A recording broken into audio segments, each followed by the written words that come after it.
Welcome to Give a Heck. I am your host, Dwight Heck, and for much of my life, lived my life in quiet desperation, wondering how I was going to pay the bills, take vacations, save for retirement, and one day wondering if I would get off the hamster wheel of life and have purpose. A life that most of society lives, which takes us to work, then home, then repeat, and pays us hopefully enough just to survive. The harsh truth that most live with more month than money and have no idea how to live life on purpose, not by accident. This ensures the mass majority are living not just financially broke, however emotionally and mentally as well due to financial pressures. In each episode, I will introduce you to thoughts, ideas, and guests that can help you to learn how you too can live life on purpose, not by accident. Good day and welcome to Give a Heck. On today's show, I welcome Mark Herschberg. From tracking criminals and terrorists on the dark web to creating marketplace and new authentication systems, Mark has spent his career launching and developing new ventures at startups and Fortune 500s in academia. He helped to start the undergraduate practice opportunities program dubbed MIT's Career Success Accelerator, where he teaches annually. At MIT, he received a Bachelor of Science in Physics, Electrical Engineering, and Computer Science, and a Master's in Electrical Engineering and focusing on cryptography. At Harvard Business School, Mark helped create a platform used to teach finance at prominent business schools. He also works with many nonprofits, including Techie Youth and Plant a Million Corals. He was one of the top-ranked ballroom dancers in the country and now lives in New York City, where he is known for his social gatherings, including his annual Halloween party, as well as his diverse cufflink collection. Lastly, Mark is an accomplished author and wrote a book drawing on nearly 20 years of teaching at MIT's Career Success Accelerator program and a career spanning half a dozen industries. Mark distills the key skills for 21st century career into his book, The Career Toolkit, Essential Skills for Success That No One Taught You. I'd like to welcome you to the show, Mark. Thanks so much for agreeing to come on and share with us some of your life journey. Thanks for having me. It's my pleasure to be here. Fantastic. I've been looking forward to this. For the listeners, we had some technical glitches this week, and I've had to sit and wait for 3 days now to be able to have this conversation with Mark. I'm sure there's going to be so many good nuggets of information that can help you level up your life. So let's get into it. Mark, one of the things that I focus on with people, and I won't get into too much discussion of why, but it all revolved around my youth and being a huge fan of different movie series like Star Wars and Marvel and others, where they always have movies that start in the middle and they go forward. But yet I've always wondered what's going on at the back end. And then all of a sudden, boom, years later, they come out with the origin. I'd really like if they'd started there, right? I understand why they don't, because some people's origins aren't that exciting, but I find everybody's origins exciting, because we all have different unique skills and talents and trials and tribulations and successes that all stem back to when we were children. So, Mark, can you tell me your origin story and what key things from your childhood to adulthood that led you to where you're at currently? It was a couple different factors.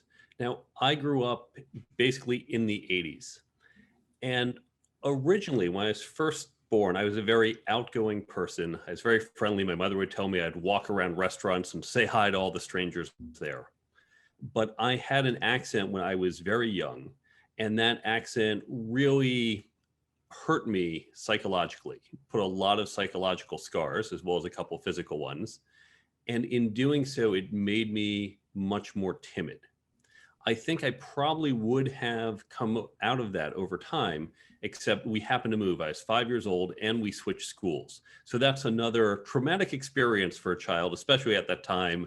The school environments weren't quite as supportive. They say, oh, welcome, here's a new student, go sit there, figure it out for yourself.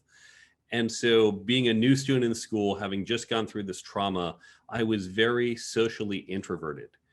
And that just kind of snowballed. Adding to that, I am very much a nerd. I'm I'm a proud nerd. You probably got some of that from just hearing all the different degrees I have from MIT. I loved comic books as well. I used to go to chess camp in the summers. So classic 80s nerd. And while nerd is kind of cool today, it was not in the 80s. So that also made me something of a social pariah.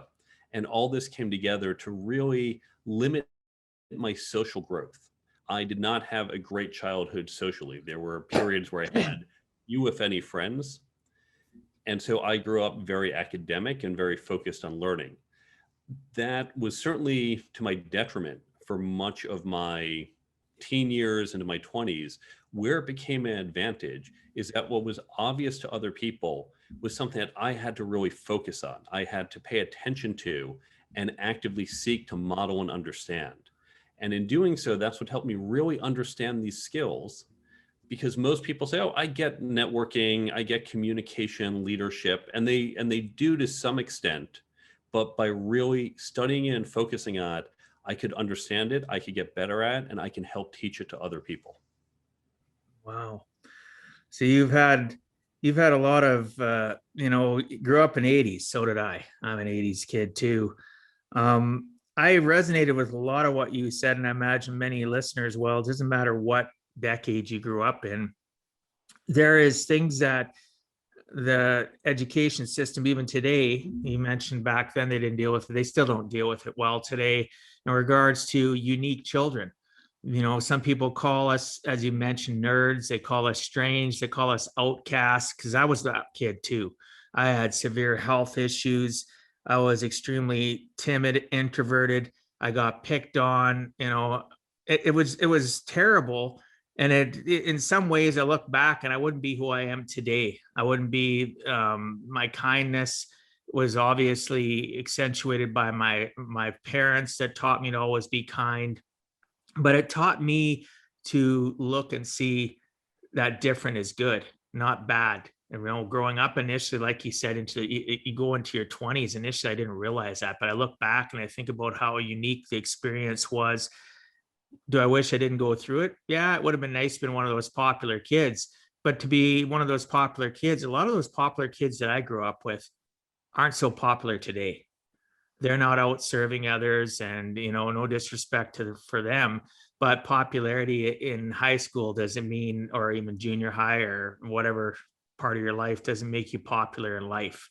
What makes you popular in life is being kind and spreading your knowledge of what you have to help and serve others. So I like the fact that you were a nerd, because I was a nerd, as I mentioned. I used to sit in front of my computer, and it was books, computers, watching documentaries, watching PBS, for goodness sakes, for those that even know what PBS is.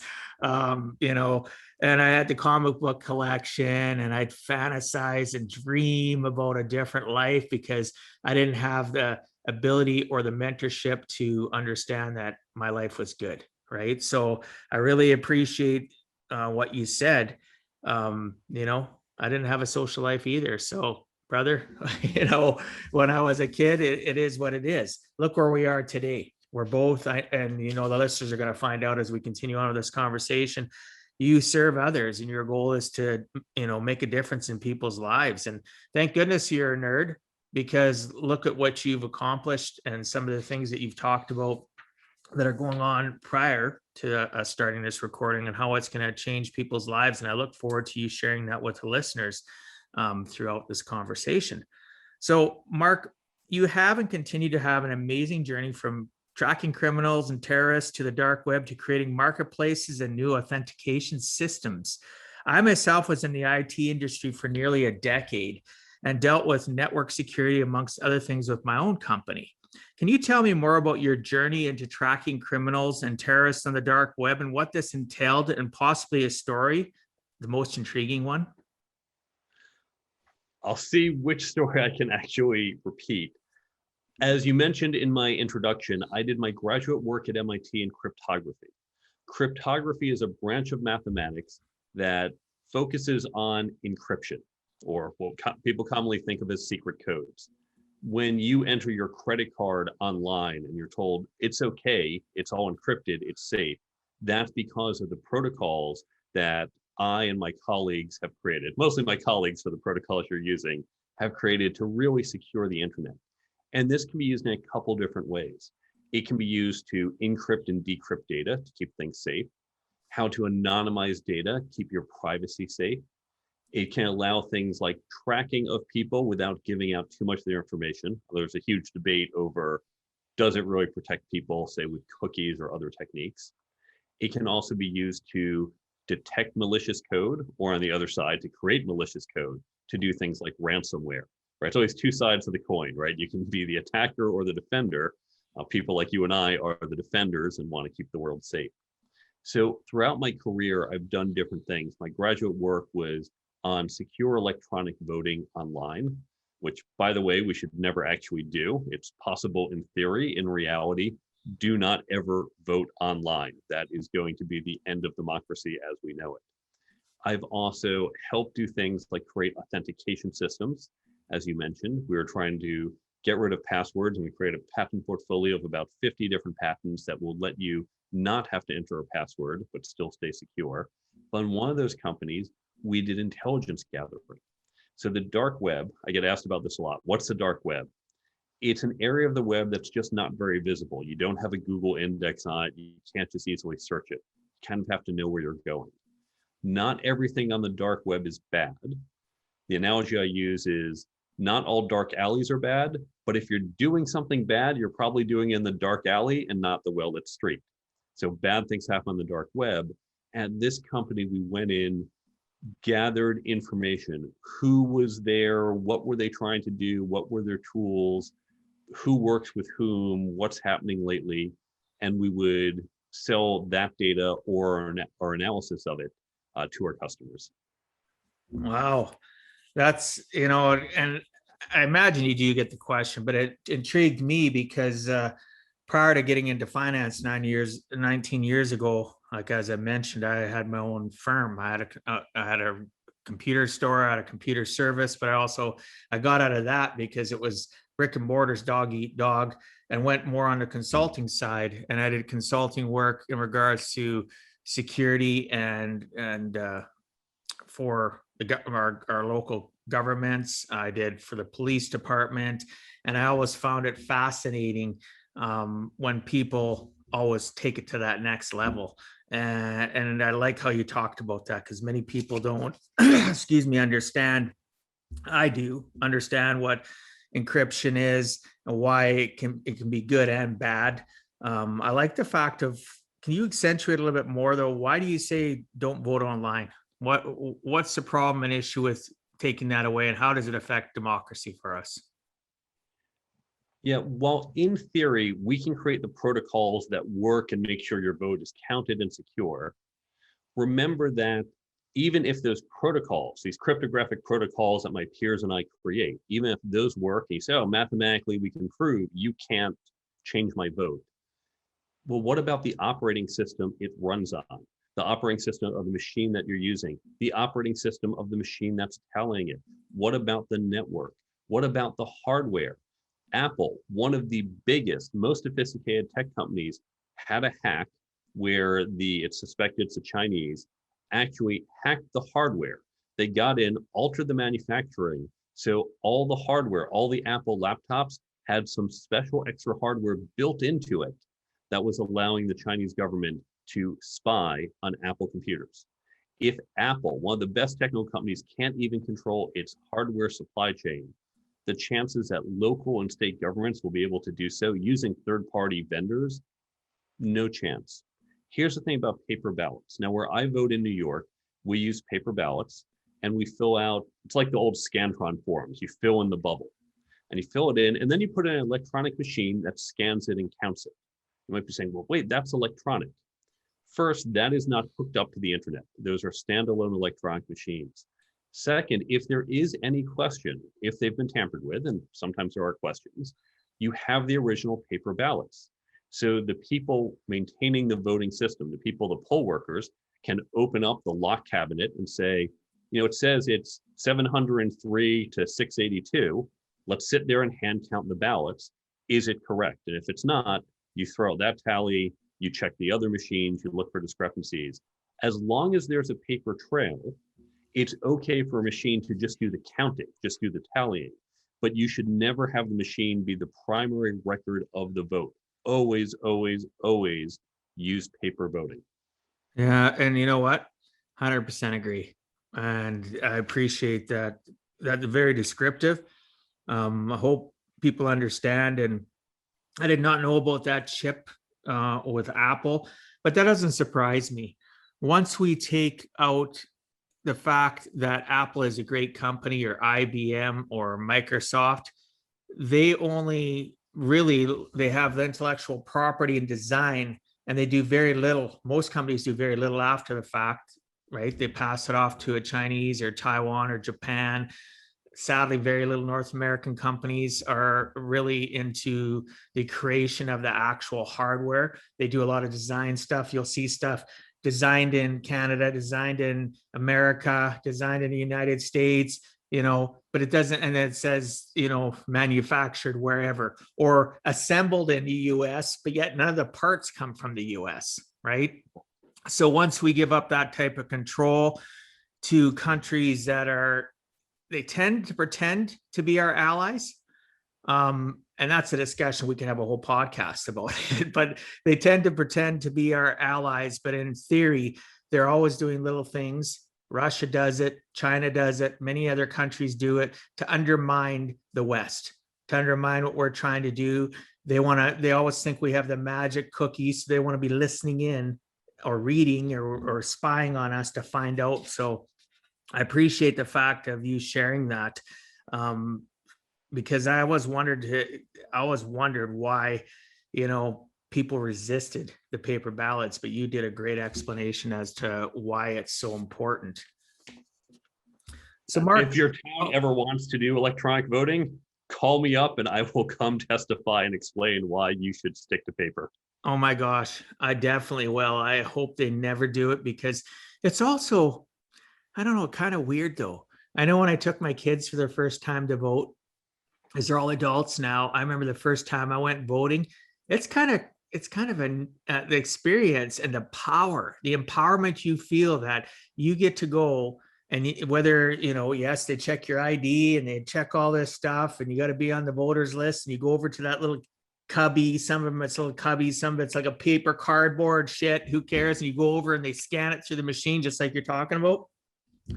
I think that's something everybody needs to experience, because democracy at its finest was created because people fought for us in North America to get to what we have.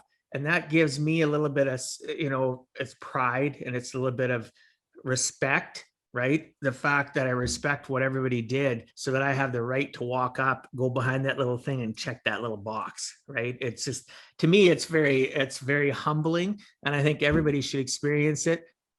And to sit in front of a computer and go click, that's just not the same thing, even if it was 100% secure in my mind, right? People they don't take it serious enough. So I made it when I took my kids for the first time, and some of them have gone 3-4 times with me, even as adults, I always talk about the fact of, isn't this awesome that we have this power to express what we believe, and we get to stand out from others. And because yourself, how many people actually vote? It's sad. Very few. Right. So Mark, I've always been intrigued by MIT. And though I am a Canadian, we are quite familiar with MIT. And actually I know people have gone to MIT from Canada as well, because it is possible Canadians. So, and its ability to create amazing, knowledgeable leaders. You accomplished so many amazing things while at MIT. You have quite the variety of achievements, from a bachelor's in science, physics, electrical engineering, computer science, and a master's in electrical engineering, focusing on cryptography. I myself have a computer and also electronics engineering background, and it was influenced from childhood tinkering to a mentor encouraging me to go to school to learn more in my 20s. What influenced you to accomplish all you did at MIT? Did you have this mapped out ahead of time, or did you start one and your passion to learn and achieve more drive you to want more? I did have some early influences. As a very young kid, when I was about 5 or 6, I was very into the pyramids, Atlantis, and they'd always talk about aliens, maybe they built the pyramids. So there were all these different things. And when they got to maybe it was aliens, and they always loop in black holes and time travel. And when I was 9, my older cousin we were in New York, and he mentioned he was taking a physics class in high school, and they talked about black holes. And that's the moment where I thought, oh, physics is where I can learn about black holes and time travel, and then presumably all this other stuff. And that's what led me into wanting to get into physics. And from then on, I studied physics. I took every physics book I could find in the library out and read through them, even though I didn't fully understand all of it. I was fortunate to have parents who would take me to physics lectures and science lectures every weekend, took me to science museums. So they really helped encourage and nurture that in me. And then in 9th grade, I had another one of these great momentary experiences. I was thinking I also wanted to be a lawyer. And so it was time to pick my electives for 9th grade. The one elective, because you're going to take this English and this math and this science, but your one free elective, oh, there's a class called Justice. I want to take that. And the guidance counselor said, oh, no, sorry, we're not offering that next year. Pick something else. I had no second choice. And so I sat there unsure of what else I might want to do. She, however, having the foresight to recognize this is now the late 80s, that computers were becoming important, she said, why don't I sign you up for Computer Programming 1? I thought, I don't know, I don't really want that, but there's no better option. I guess I could always change if I hate it. And I showed up to class and loved it. And that put me on the path to also wanting to study computer science. So those two things got me going. My love of secret codes as a kid directed that computer science piece to the area of computer science. I mentioned cryptography. It's a branch of mathematics. It also falls under computer science. So I focused within that area. So all these incidents from childhood came together to lead me to what I studied at MIT. Wow, man, we have a lot in common that resonates. One of my electives that I took wasn't in grade 9 because I think I'm a little bit older than you, because mine was early 80s, not the late 80s. And I picked elective, and we ended up having the first computer lab, first IBM, the original AT with the 8080 processor in it, and hardly anything. We had, floppy 5 1/4 floppy drive. We had one central 10 megabyte, not gigabyte, 10 megabyte hard drive that we had to take the cover off. It would get so damn hot. And we were programming in BASIC, Fortran, even assembly language, right? We were doing all that stuff. And I just fell completely in love with computers. And that's how I ended up going into having a computer company for a while. So that's quite neat. And my favorite science was physics. Absolutely loved it. And because I always was intrigued about, how things worked. I wasn't a big chemistry fan. I wasn't a big biology fan. I was a huge physics nerd. So it's nice to hear somebody else was, or is, pardon me, the same way, somebody that's right into physics. You talked about the law option. Is that something that's a regret, or are you're glad that it didn't become an option for you? If I had more time and money, it would have been nice to go to law school. I don't think I would have wanted to spend my career as a lawyer. And law is one of those things, you see it on TV growing up and you see, oh, it's exciting, and it's the debate and the going back and forth. And that looks really exciting. It's very telegenic. And I like debating. I like logical arguments. Actual law is very different. Most lawyers will tell you they never see the inside of a courtroom. They spend their time redlining contracts, going through minutia. And so I think the law career would not have been the right fit for me. That said, I spend a lot of time dealing with law. I do a lot of contract reviews. I work closely with lawyers and point out risks and opportunities. I've spent a lot of time doing patents. So if I had more formal legal training, I think that might have been maybe a little bit helpful. Yeah, but and that's true. It might have been helpful, but I know a lot of lawyers, a lot, really good friends of mine, some of them. And you're right. It does seem sexy and exciting. And those of my lawyer friends that go into court and do that conversation or that banter back and forth, it becomes very repetition, right? Yes, every case has its similar uniqueness, but there's so many similarities, and they seem like they're living a life on a hamster wheel. And somebody like you comes into the picture and you're helping them with different things. I imagine for a lawyer, if any lawyers are listening and want to comment, you'd make their life exciting, right? Because I find a lot of lawyers are bored. A lot of professionals get bored throughout life. But how do you get bored as a professional doing what you're doing? I can't see it happening because it's evolving and changing and rapidly growing in, cryptography and the algorithms and protecting people. And, I think you made the right choice. I think, the universe helped you make that right choice. And even the teacher that steered you toward the computer course. So I appreciate you sharing that story. So Mark, being in finance for the last 19 years, I found many gaps in the education system in North America and that a lot is learned outside of the school. One big weakness is that school teaches knowledge, however, lacks in connection and relationship building skills. Thus, it's hard to pass on knowledge to others due to that lack of connection. I know at Harvard Business School, you help create a platform used to teach finance. Can you share some of what it is in the platform that sets it apart from most finance education programs? Sure. And I'll note a friend of mine, she went to Harvard Business School and then wrote the book Napkin Finance to explain basic financial principles, because she said, I studied finance at HBS. That's more than most people get. But she still didn't know a lot of common finance. It still wasn't covered, and wrote this book because she had to learn it outside of class and then wanted to share it with others. Now, this class at Harvard Business School, it's a unique way of teaching. Harvard Business School is known for the case method. The case method is a common technique used at business schools in which you have a situation and a discussion. So instead of just saying, here's the rule to remember, here's how you market something, here's something to keep in mind with strategy, they say, here's an example, here's some company, and they'll change the name of the company. They're usually based on real examples. Some are fictitious, but often they'll take a real company and say, here's the situation. You have a CEO who wakes up one morning and discovers, the competitor just announced this, and now you have to figure out, do you want to compete head to head? Do you want to switch? What do you do? Here are your options. How do you think through it? That would be a strategy case study. And they have them in marketing, in leadership, in different areas.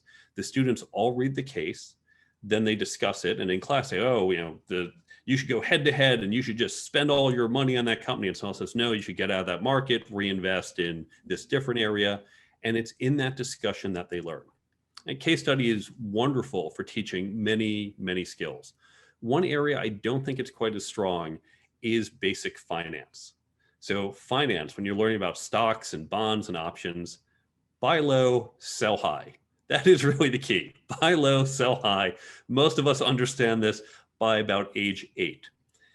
And so these finance professors I worked with said, yeah, we don't like using the case method for this, but it's Harvard. This is what they're known for. You have to use a case method. So they came up with what they called the dynamic case method. The idea was we were going to put the students in a simulation.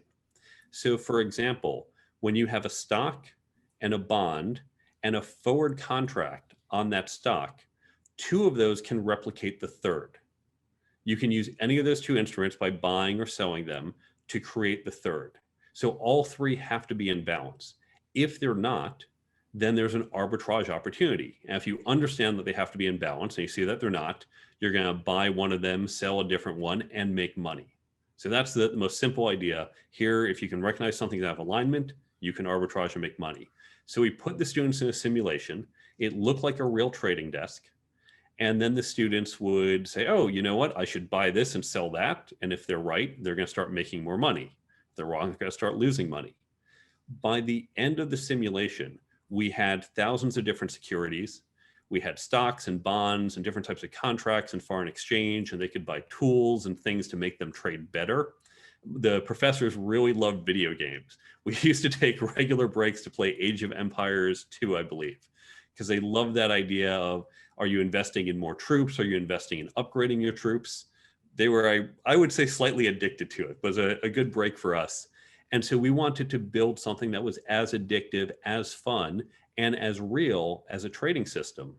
Now, the other thing we did that made this unique is when you have a system like this, you get one of two problems. Either you're taking real-time trading data, in which case, if you're buying up 10% of the shares, well, you're just buying it virtually. So you have what's known as no price impact. Or if you're trading only virtual shares, not taking any real data from the real world, what happens is you start buying up 10% of the shares, prices go up, right? When people start buying this, everyone says, oh, there's a lot of demand, I'm going to raise prices. So the prices start to go up. But since you're the biggest owner of it, your portfolio looks bigger. And since you can buy on margin, you can borrow based on how big your portfolio is. You can basically do, it's almost the equivalent of pushing the pot in poker. You can just use it to keep inflating yourself and kind of push out the other folks. And that's a problem with May simulations like this. So what the professors had come up with is a brilliant insight, is you take these stocks, you take their historical price path. So over a 10-year period or a 3-month period, whatever you're looking at, you take the true price and you have that hidden inside in the system. As the students start to trade, if they start to push it too far off of the true price, too high or too low, we had some basic AI that would step in and start pushing it back to the true price. At the end of the simulation, we would force it to the true price. We'd make that AI infinitely powerful. So it's like the real market did step in and say, oh, you were selling short and you were wrong, now face the consequences. And of course, we hide what the true price of the companies are. If you're trading some tech stock in 1982, we don't tell you it's Apple, we tell you it's a computer manufacturer. We give you real information about, here's how many units they produced, here's the report on them, here's what's going on, but we don't say, and it's called Apple. And you have to figure out whether in 1982, Apple was or was not a good buy, just based on the information you get. I love that, because so many people, investment behavior has been proven to be very emotionally driven. You talk about the fact that people should, buy low, sell high. Very few percentage of the population get it. Even if they are aware of it, like you say, when they're young, they don't still get it. They don't understand, and they let societies and media and everything else and emotion drive their processes, and they follow the cycle of going up, going down, and they never ever truly succeed. So I like the fact that they don't release the company's name and they make it purely on data, because if somebody hears the name Apple, whether they can look at the data after the fact, they still might be skewed in their thought process, because they're really not using the data as well as they should, because they still have Apple in the back of their mind, in my opinion anyway. So I think that's a great tool for them to learn to be analytical and not worry about who it is, but what is it? What are their numbers? What have they, this is, and force them to think past that brand name, whether it's, Hewlett Packard or Apple or IBM or whoever it is. So that's quite interesting how that came about. And this is still something that's currently used today, I assume, because you're part of that process, right? I'm no longer active at Harvard Business School, but I believe they're still using the software. Oh, right on. I like the fact that you brought up that book. I'm gonna have to check it out, but it is so true. I literally have sat down in 19 years. I've sat down with people that have masters in finance from our university here, and they don't know the general basics. They know very high advanced stuff, but guess what? Most of that very high advanced stuff isn't being used by the traditional middle class and poor, right? Even the basic wealthy people don't need that level of information. They're not looking for it. They're going to go and talk to you and say, here's my money, use your knowledge and go do it. And I found that too, and I've, created systems that I teach the very basics. I have, I teach investment 101, I call it. I sit down with a piece of paper, 8.5 by 11, and I just talk to them about stock market and mutual funds and portfolio management and risk, and some of them will say, I don't want to know any of that stuff. Okay, that's fine, not a problem. Usually in a couple situation, like a husband and wife, one really wants to know. right? The other one's going like they're falling asleep in the chair. They're not excited about it. So I still do that. I've got it down to about a 30, 45-minute presentation, ask questions. And it's nice to know because gauging the person that's bored at a bored shitless and they're falling asleep, or the person that's excited, tells me something about them, and it creates a relationship still regardless. So I like the fact that your friend has that Napkin Finance book. I'm gonna have to check it out. It is a easily found? It's still in production? You should be able to easily find it online. It came out actually only last year. Oh, okay. So each page, it looks like it's a drawing that you could draw on a napkin. So it's not heavy reading. It's just, oh, I see the money flows from here to here to here. Okay, this makes sense. So it is truly a napkin. So you're going to smile at this. When I first got in the industry 19 years ago, we sit and, we got to teach you how to do a napkin presentation. Why? I said, what happens if you're sitting with somebody and they say, hey, can you tell me a little bit about that? What are you going to do? Can you do it on a napkin? And I've literally, I swear to you, in the last few years, I've been on an airplane, had people ask, and all I had was a little freaking napkin, and I unfolded it. Right. I started on one thing and then I unfolded it, and I'm drawing out more, and I'm teaching somebody about investment history. I'm teaching about, some of the different avenues and thought processes, all on a napkin. And some people will say, can I have that? Well, sure. Yeah. Here's my contact info. Other people, so I just like, whatever, it goes into the garbage when the airline person comes around to collect garbage. But I love that, really, if you're passionate about anything, you should be able to take a napkin and explain it in a very simplistic way, because we need to understand, if we can't dumb down what we're going to share so that they can grasp it, the true meat and potatoes of what we share can never be appreciated by them or given to them until they understand the basics. Some people start at too high of a level and they blow people out. Wouldn't you agree? Exactly. When you truly understand what it is that you should be able to explain it in a napkin. That doesn't mean you can do, say, all of quantum mechanics on a napkin. Of course. Concept, right. One of concept. Course. What's an option? Let me show you how options work on a napkin. There's plenty of other things to learn in finance, but one single concept, you should be able to express it in a napkin.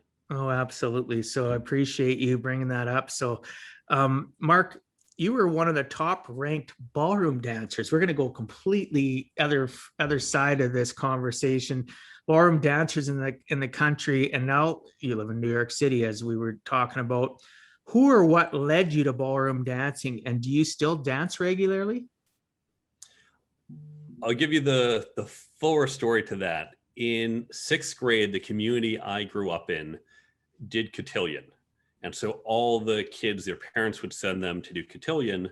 My mom heard about this, not that I was really going to do cotillion. That's not something Jewish kids did. But my mom said, you need to learn how to dance. I am sending you to the dance class. And so I went. It was very traditional. The boys had to wear a jacket and tie. The girls had to wear a dress. Had to say to a girl, may I have this dance? She'd say, yes, thank you. Worst part is you actually had to touch girls, which this was 6th grade, so they hadn't all been inoculated against cooties. So so I suffered through it. Oh, I love it. And I said to my mom had said, you need to know how to dance for your wedding. To which I said, I will never dance like this at my wedding. Done with it. I took the class, and she's like, okay, fine, you did that. When I got to college, MIT has one of the oldest and largest ballroom clubs and one of the oldest and largest ballroom teams. They're actually separate groups at MIT. At most universities, they're the same. So I had friends who had joined the club, and they were trying to get me to join, and I said, no, been there, done that. I don't want anything to do with it. But a few years later, I think I was a senior in college, I had just been set up with this girl. I took her to a semi-formal dinner. Thought, oh, she's cute. I think I want to date her. Okay, what can we do? And MIT has a January session. It's between our semesters. It's an open period. You don't have to come back. But if you do, there's 1,000 different things to do. You can learn origami. You can learn special relativity. You can do ballroom dancing. You can take wine tasting. You can go skiing. It's just all sorts of fun activities. I thought, okay, ballroom lessons. this might be fun with a girl nowadays. So why don't we do that? It was on campus. It was easy. So we started doing the ballroom classes. And we only dated briefly, but ballroom was suddenly more fun. The girls no longer had cooties and the music was a little more modern. So I started going to the club during the semester. A little while later, I started dating another girl. She had a dance background, so I got her into social dancing. And about a year after that, she decided that she wanted to compete. So time for her to join the team. And that apparently meant I decided I wanted to compete. So I apparently also joined the team. And I am forever grateful because I spent 8 years competing. 7 of them I went to national championships. I traveled all over the country. I had a great time, made a lot of friends. It was a truly wonderful experience. Wow, that is awesome. I love that story. How it's so interesting, listeners, how simple decisions can be intertwined and take us on a path that we didn't even believe we could have gone on. As you mentioned, it was a January session. People didn't have to do it. They could learn origami. They could do so many different things. So it's interesting how most people are going to just take the easy path. You decided, hey, it's January session. I'm going to take something anyway. I'm dating this girl, and that goes from that girl to a different girl that drags you into competitions. That's awesome. And then 7 years later, good for you. It's interesting how diverse our lives can be, right? From, computers to going to dancing and to just everything that in between, the finance stuff you've done. You've thus far lived a very diverse life. It's really exciting. Congratulations. Good for you. So many people don't realize how much life has to offer. Yeah, I've been very fortunate that way. Yeah. But you've been fortunate. But number one of the things we don't give ourselves credit for is to pat ourselves in the back. You still had to decide. You still had to carpe diem and seize the day. And yes, you're fortunate to have all these opportunities, but so are a lot of people, and they just walk away from it, right? They're not willing to take on that challenge and overcome their fears. And because so many people don't understand, fears is not a bad thing. It's a driver, right?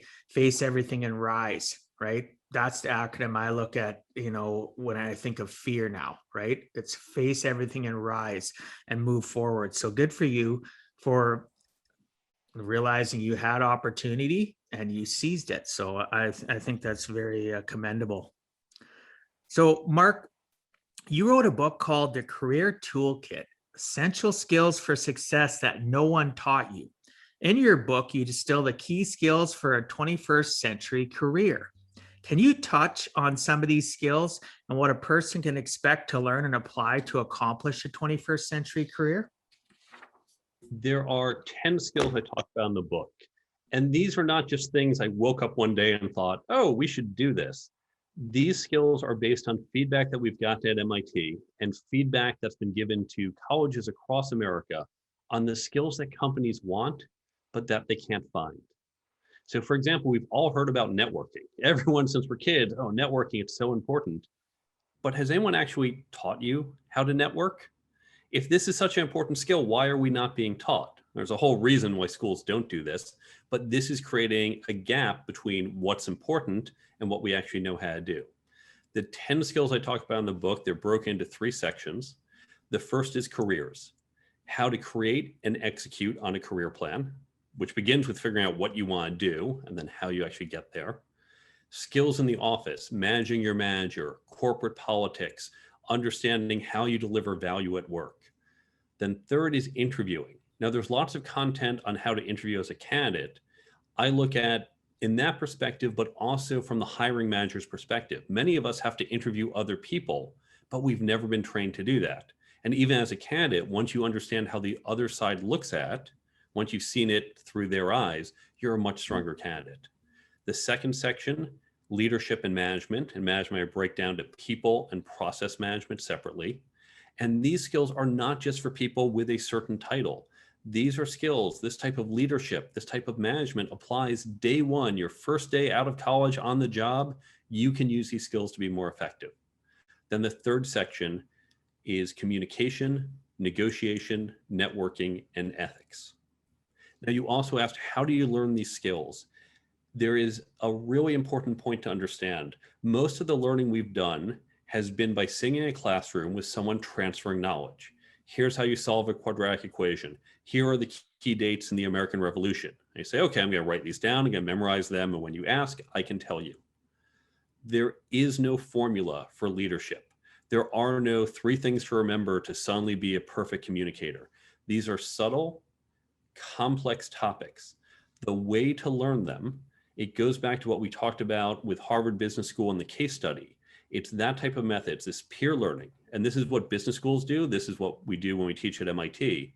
The best way to learn is to create a peer learning group. So get people in your company, get friends, or create a local meetup group and say, we're going to tackle these topics together.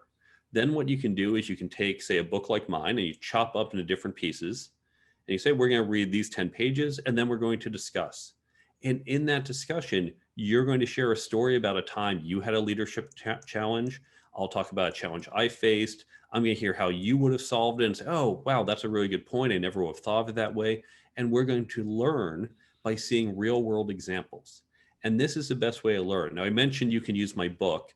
I don't want you to think, great, Mark's just trying to push his book, because there's a free download on the website how to do this, and you don't need my book for it. You can use any book you want. Pick your favorite business book, leadership book, personal development book, pick some articles, pick some webinars, use a great podcast like this one. It's about getting some starting content, having that discussion. It's in that discussion, that's where learning takes place. So create these peer learning groups to help you really advance your knowledge in these disciplines we mentioned. Yeah, I find that there is such a lack of discussion. There's lots of adversity. There's lots of, this is my opinion, and it's right. It's, you know what I mean? People are just very staunch in what their belief systems are. I think discussion is so important and imperative that it needs to be focused more on in the school system, not even just in college or university. People automatically, when they communicate, I see people's, their body language. I study body language. People get tense right away when you question or you want to discuss what they just said, because not necessarily that we don't believe what they're saying. We want more data. We want to understand what they're saying, but most people don't get it that way. They get defensive, they get, apprehensive, because nobody's ever taught them that discussion's okay, and differing views, and, we can agree to disagree and walk away and still be friends. That has been lost by our society. And we see that today in the media, and how people are so staunch one way, staunch another, and all the fighting and collision that's going on. So it's imperative that people learn how to discuss, have conversation, call it debating, whatever you want to call it. It's all healthy, but it's not predominant enough. And it needs to be, it really does in our society. People need to learn how to communicate better.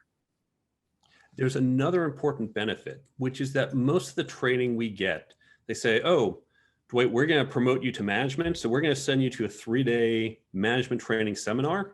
So you're going to do it Monday, Tuesday, Wednesday, then you come back and now you are ordained as a manager. The problem is you don't just say, well, I learned what I need to know in those 3 days. Oh, and I know I have on my calendar next Tuesday at 2:30 p.m., management, right? And next Thursday morning, management. It's not going to be so cut and dry. And so instead of saying, well, we've given you all you need to know, now good luck, right? We certainly don't see that in sports. We don't say, we're going to teach you how to improve your tennis serve, go to a 2-day clinic, you're done. Forevermore, you're done with your serve. You say, no, now I have to practice. I might go back to another clinic. I just need to keep up with it. Likewise with that management or leadership or networking or any of these skills, once you begin to learn it, by staying on top of it, you can tweak, but you can also keep it top of mind, because you're not going to have on your calendar, now's the time where you have to network, or now's the time where you have to lead. But by having it top of mind, by having it as something you do every week, 2 weeks, once a month, You think, oh, you know what? This is like what we talked about the other week. I see at this moment here an opportunity for leadership or to apply the communication techniques. So you want this to be an ongoing process and not that one-off, go here for a couple days, learn, and then you're done. Yeah, it's become, yeah, and these knowledge warriors that all they do is take courses and then they turn around, they've never really practiced anything, and all of a sudden I see that as a side note to what we're saying, they become experts and they're online and they're teaching and they've got nothing.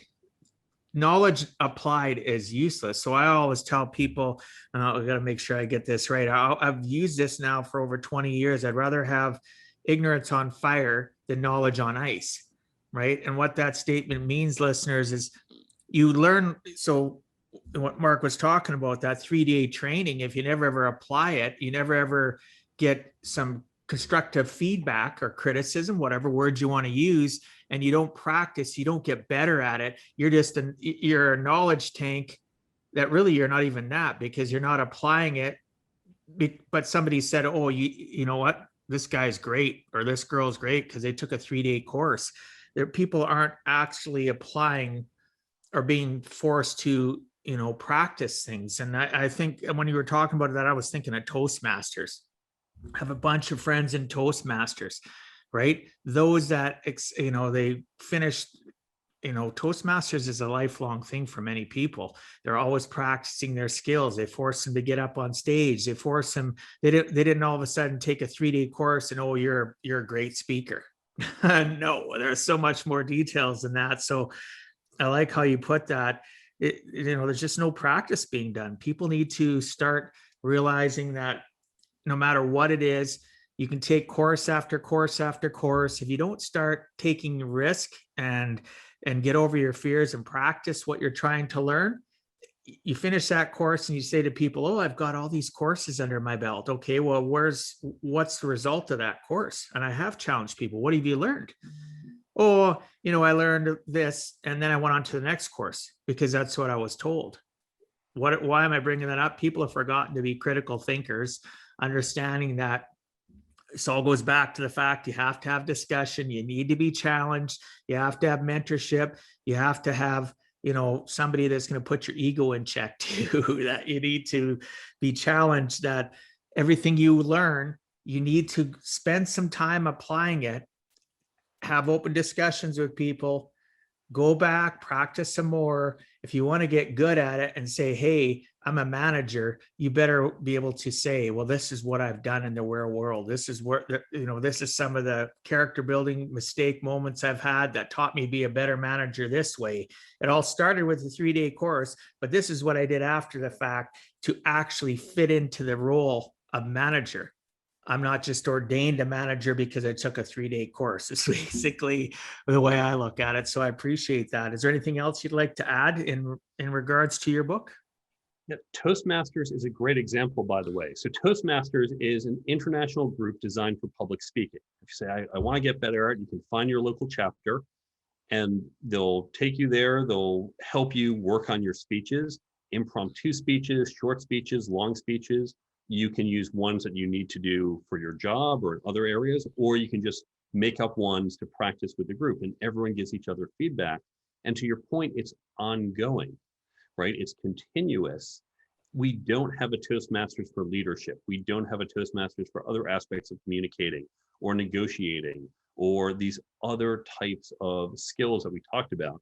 And really, we need them. So someone should step up and create the Toastmasters for these other skills. Now, one other thing that I have with the book, and this is also available for free on the website, is an app. One thing I noticed when you read books, business books, self-help books, any type of learning books, you go, wow, that was great. And 3 weeks later, you forget it all. Right? You're like, maybe there's 1 or 2 things I can recall, but you lose most of the details. I wanted to help my readers learn. I am not in the business of selling you pieces of paper. I am in the business of helping you improve. And so this app contains all the great tips and techniques from the book. If you went through the book with a highlighter, this is what you'd be highlighting. That's all in the app. So as you read the book, you can have the app and it will pop up. It's like a daily affirmation. It will just pop up once a day. one of those tips. You can set it to the whole book if you're just focused on a particular skill, let's say negotiating. You can set it so it's just negotiation tips that pop up that day. So this will help reinforce the learning as you read the book or afterwards. It's also useful if, let's say, you're about to go into a networking event. You can say, oh, you know what? I remember Mark had a bunch of great advice, but it's been months since I read it. Pull out the app, open it up, and just flip through those tips. And that's there to give you a quick refresher course. Now, this is something that hasn't really been done before with books. I think it will be more common in the future. Publishers today are a little scared of it because they're thinking, wait a second, you're taking all the great advice and you're giving it away for free in this app? Because I don't check, did you buy the book? You just go right to the app store, download it, and you've got all the content. And I do that because I want to help you learn. And I believe more people will benefit, they'll get more out of the books by having this free app. I'm sure someone out there is going to say, you know, that book's a little expensive for me. Maybe in college or maybe like where I am in my career, that's very pricey. If you just want to download the app, I don't think you'll get as much without having the book, but I'm also quite happy for you to download that app and get what you can with it, because this is about helping people. And so publishers look and say, you're undercutting your sales. But I think overall, it's a benefit for the readers. Well, absolutely. I think that's phenomenal that you've done that. And it just continues to prove that you're a person that wants to serve and help people uplift their lives and level up. So that's fantastic that you're doing that. It's just unfortunate that publishers and all these other people, everything's about that fear thing we talked about. They're fearful of change. They're fearful of new ways of presenting information. And, you know, the odd person that might not buy your book and just use the app, they're still not, even if there's the odd person that gets value from that's great. But I have to agree with what your comment was. Without the book, the app's going to be kind of meaningless to them because it may show the points, but they're not going to have any substance or connection back to the actual, you know, story or, you know, a breakdown of how you explained it. So that's phenomenal that you do that. That is, you know, listeners, check out the book. Again, it's the Career Toolkit, Essential Skills for Success That No One Taught You. You know, I'll make sure that you have connection to Mark and that you'll be able to find the links for the podcast on my website. But yeah, is there anything else you'd like to add in regards to that, in regards to the book or the app? There's a whole bunch of resources on the website to help support you. So there is the app, and on the website, it'll take you direct to the two stores. There's also a whole resources page. And on that page, I have a free download, how you can create these peer learning groups. I have links to case studies. I have links to some of the tools I reference in the book, so you can go find them online. I try to find resources that are free. And then I link a whole bunch of other books, some that I cited in my book, some that are just books that help me along my journey. And I put this all there because, again, I'm not here to just get you a book. I am here to help you develop. And if that happens beyond or instead of the book by going to the website, I want those resources to be there to be available for you. That's awesome. You know, and I appreciate the fact of you wanting to give more than just a book, and that you're using that as a catalyst, a stepping stone to give so much more information. And as you said, resources. So listeners, check out Mark's site. So Mark, if you had to give our listeners one last closing message, what would you tell them in regards to giving a heck and never giving up? Be generous. And this is one of the keys when I talk about networking. I think of networking as karmic. I don't meet someone and think, okay, so Dwight, what do I think I can get out of you? I think, Dwight, what can I do to help you? Nice to meet you. What are your needs? How can I help you? Now, it doesn't mean I just met you 5 minutes ago and sure, I'll come over this weekend and help you pack up your house and move. Right? That's a big ask. But is there something you need I might be able to help you that's appropriate for the level of our relationship at that point? When you go in with the mentality of how can I help others, that karma goes out and it will come back to you.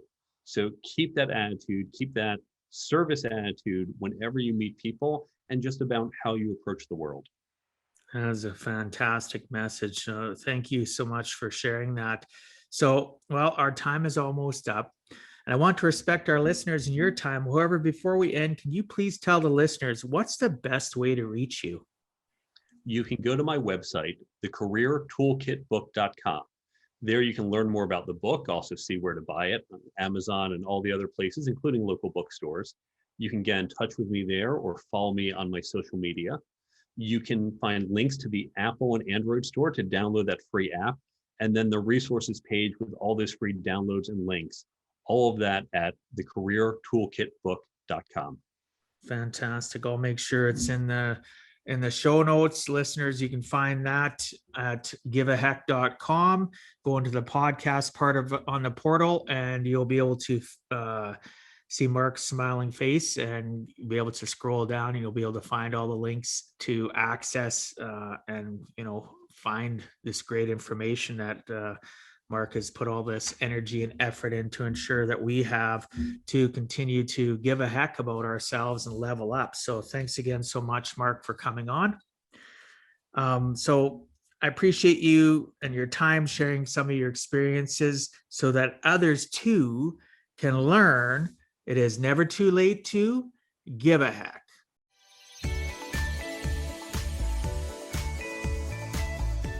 Thank you for taking time out of your day and listening to Give a Heck. If you find value, I'd appreciate you sharing with your friends and family so they too can learn how to live life on purpose, not by accident. So you do not miss the next episode, please subscribe on your favorite podcast platform, and please also post a review. I look forward to reading your comments. This has been Dwight Heck. If you want to check out other podcast episodes or today's show notes, please check out my website, giveaheck.com. And until next time, together let us all strive to give a heck.